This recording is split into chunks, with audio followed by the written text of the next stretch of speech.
Well, good morning, ladies and gentlemen. It's a pleasure to be with all of you here today. And before I begin, a special thanks to Michael Anderson, to David, and to the entire executive leadership team at Royal Fidelity for the invitation to be here with you live here in Cayman, and those of you who are watching virtually elsewhere in the Caribbean, for what is going to be, very frankly, ladies and gentlemen, a stark and blunt discussion about what I would consider to be the most complex and dangerous landscape on the international stage in at least the last 30 years, since the end of the Cold War.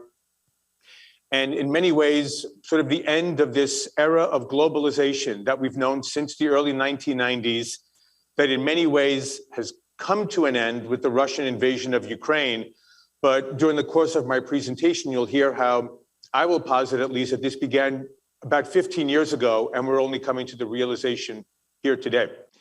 And what's important to note now, ladies and gentlemen, pardon me, is the return of what I would call maritime geography as a principal facet in understanding international relations, international trade, and diplomacy. And what is happening right before our eyes in the last several months is direct challenges of this global rules-based order, very starkly by Russia, but over the last 10 years by China as well. So we need to be very serious about how we deal with Russia for several reasons. One is that it actually has a nuclear arsenal larger than that of the United States. And for the first time since the early 1980s, those of you who may be of my generation recall the very intense debates over nuclear deployment in Europe. We now have on a day-to-day basis Russian generals that are convening in the Security Council in Moscow discussing the possible use of tactical nuclear weapons if there are any major setbacks to Russian military operations in Ukraine. So the relative peace that we've known for the last 30 to 35 years, push that aside.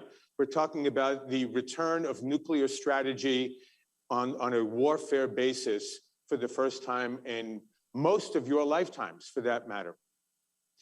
In addition to its nuclear superpower status, many of us have been reminded, all of you here, you're very well informed and very highly educated, but most of the world didn't realize what a commodity superpower Russia has been all of these years, not only in terms of hydrocarbons, but also in terms of natural resources such as timber, diamonds, critical metals, rare earth minerals, and of course, foodstuffs and fertilizers that are so essential to the well-being of many countries, many markets, and many societies, especially in Northern Africa and in the Middle East.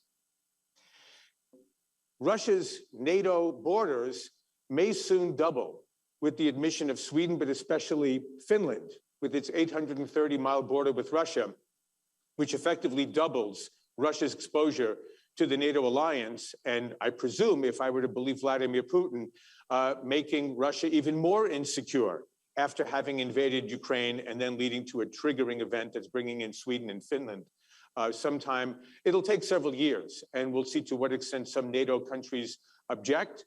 And I'm not even persuaded, ladies and gentlemen, that there's going to be unanimity in the US Senate on this issue. There's going to be a NATO summit in Madrid later this month, and that will be where Finland and Sweden seek permission.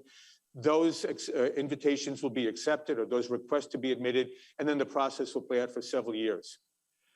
This is a UK Defense Intelligence map of the situation in Ukraine as of 2 days ago. And you probably have followed the reports over the last several evenings that President Zelensky has admitted that about 20% of Ukraine is now effectively controlled by Russia.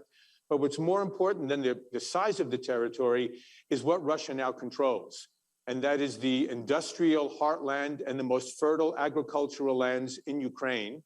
And this is going to be implemented, ladies and gentlemen, in two largest strategic programs announced by the Chinese government over the last 7 years. One is called Made in China 2025. And the Chinese government has very openly stated that Beijing intends to dominate the next generation of advanced technologies such as robotics, artificial intelligence, quantum computing, aerospace, biopharmaceuticals.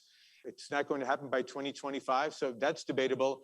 But the intention remains very much in place, and that is being complemented by the China Standards 2035 strategy, which was announced about 2 years ago. And China seeks to replace the United States and Japan as the technology platform and standard setters, as they have been for the last 70 years of technology innovation in the US and Japan and South Korea and Europe, and now we'll have to include Taiwan in that mix, so that the technologies of the 21st century are standardized under Chinese values, Chinese norms, and Chinese platforms, especially for purposes of interoperability on a global usage basis. So with all of that, I thank you for withstanding this fire hosing of information from around the world.